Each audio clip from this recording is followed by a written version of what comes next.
खजानों के किस्से इंसान को सदियों से लुभाते आए हैं। खजानों की तलाश, खजानों की लूट, खजाना छुपा होने के किस्से, खजाने के मालिकों की दास्तानें हम सदियों से सुनते और सुनाते आए हैं। ऐसे ही खजानों का किस्सा रूस के साइबेरिया इलाकों का है। ये इलाका दुनिया का सबसे गहरी झील कही जाने वाली बैकल झील के पास है। ये इतना दूर है कि और इतना दुर्लभ इलाका है कि यहाँ तक पहुँचना बहुत ही ज़्यादा मुश्किल है। ये है इर्कुत्स्क शहर। किस्सा रूस के कम्युनिस्ट क्रांति के दौरान का है। पहले विश्व युद्ध के बाद रूस में बोल्शेविक क्रांति हो गई थी। लेनिन और उनके कमांडर लियोन ट्रोत्स्की ने रूस के बादशाह जार निकोलस द्वितीय की सेनाओं को कई जगह शिक्षित दे दी थी।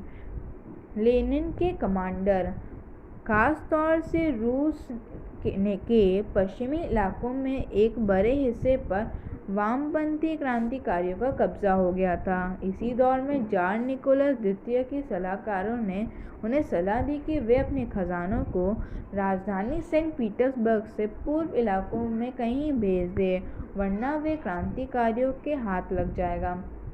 उस वक्त अमेरिका और फ्रांस के बाद रूस के पास ही सोने का तीसरा बड़ा जखीरा था।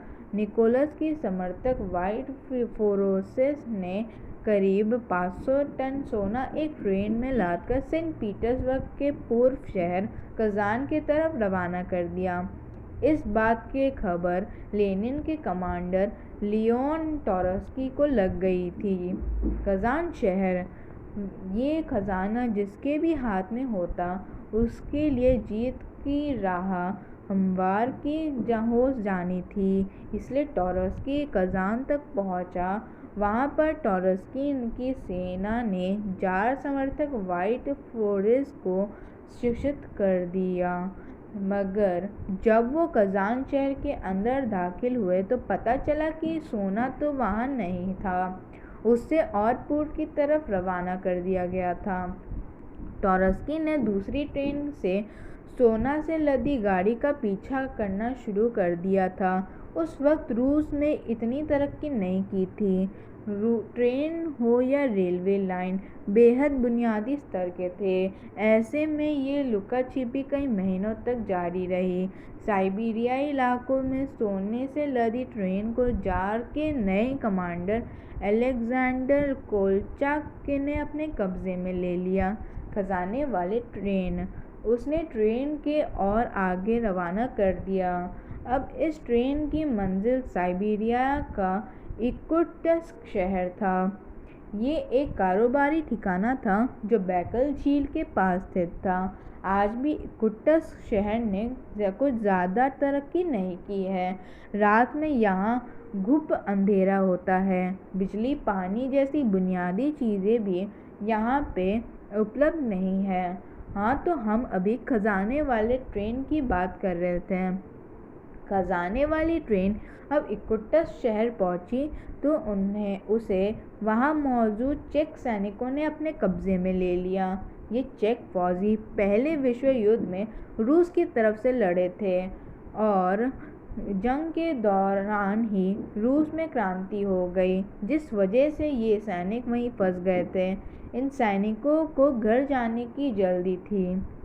कम्युनिस्ट क्रांतिकारी जिन्होंने सोने के लदी ट्रेन को कोलचाक के कब्जे से छीन लिया। कहा जाता है कि उन्होंने ये ट्रेन बोल्शेविक लड़कों अभियानी कम्युनिस्ट क्रांतिकारियों को सौंप दिया। उन्होंने कोलचाक को भी ट्रोत्स्की के सैनिकों के हवाले कर दिया। इसके बदले में चेक सैनिकों ने ट्रोत्स्की से अपने वतन वापस जाने की इजाज़त मांगी, जो उन्हें मिल गई। वो रूस के पूर्व बंदरगाह व्लादिवोस्तोक में समंदर के रास्ते अपने देश रवाना हो गए। किताबें कहती हैं कि ट्रोत्स्की जार के पुराने खजानों को मॉस्को ले आया। उसने जार के कमांडर कोलचाक को गोली मार दी थी, लेकिन कुछ लोग मानते हैं कि इस दौरान करीब 200 टन सोना पार कर दिया गया था। यानी उसका आज तक पता नहीं चला है। रूस के आर पार इस घटना को 100 साल बीत चुके हैं। करीब एक सदी से खजानों से की लेकर तरह तरह के अटकलें लगाए जाते हैं। आज भी रूस के इस इलाके तक पहुंचने के लिए आपको ट्रांस साइबेरियाई रेलवे का सफ़र करना होगा। ये ट्रेन हज़ारों किलोमीटर तक करके रूस के आर पार होते हुए पूर्वी समुद्री तट पर पहुंचती है।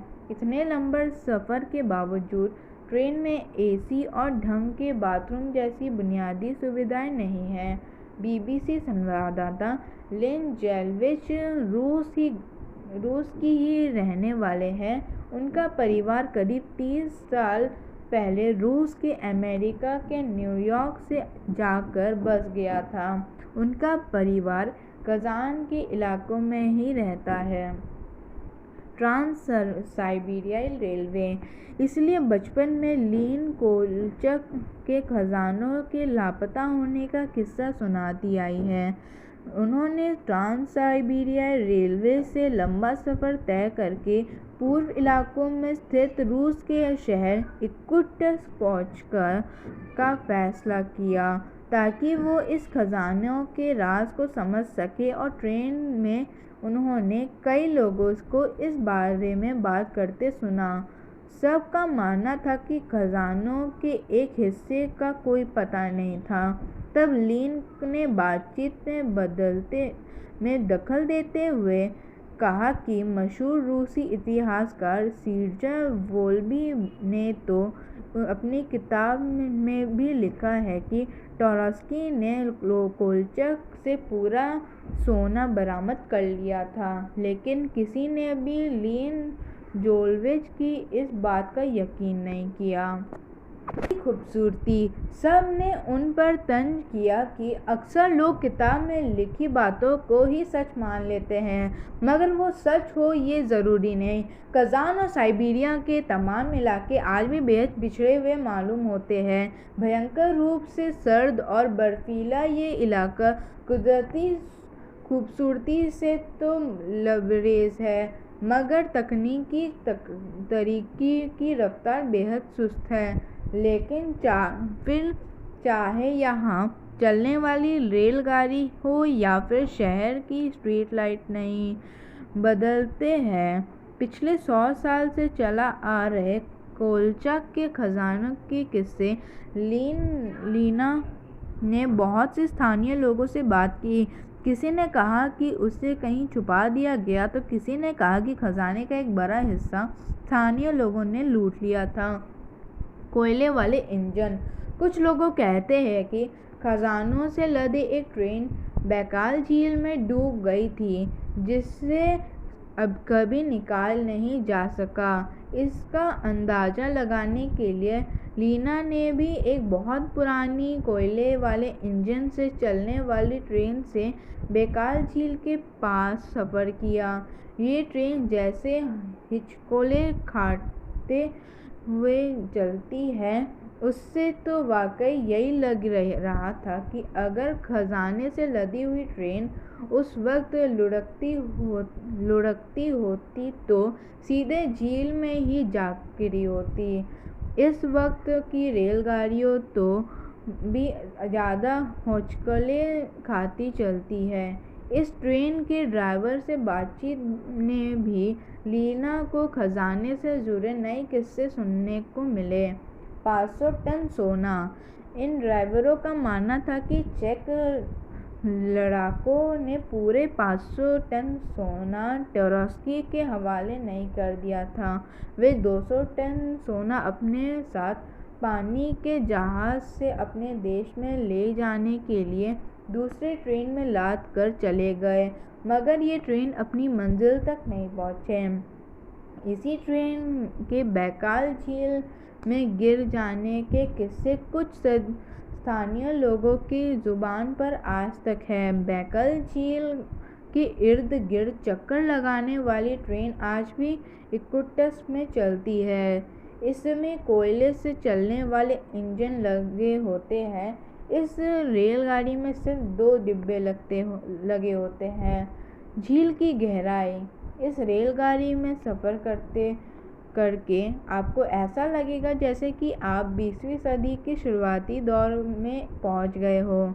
इस ट्रेन के रास्ते में पकड़ने वाले गांव में लोगों बैकाल झील के मिलने वाले ओमल मछली और ब्रेड बेचते अक्सर मिल जाते हैं।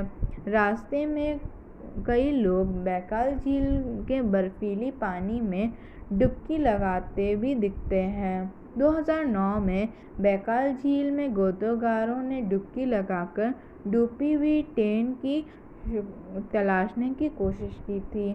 उन्हें ट्रेन के डिब्बों और कुछ चमकती हुई चीज़ें मिली थी, मगर वे उसे निकाल कर बाहर नहीं ला सके क्योंकि वो चमकती हुई चीज़ झील की गहराइयों में दरारों में फंसी थी, जहाँ तक हाथ पहुँच पाना बहुत मुश्किल था।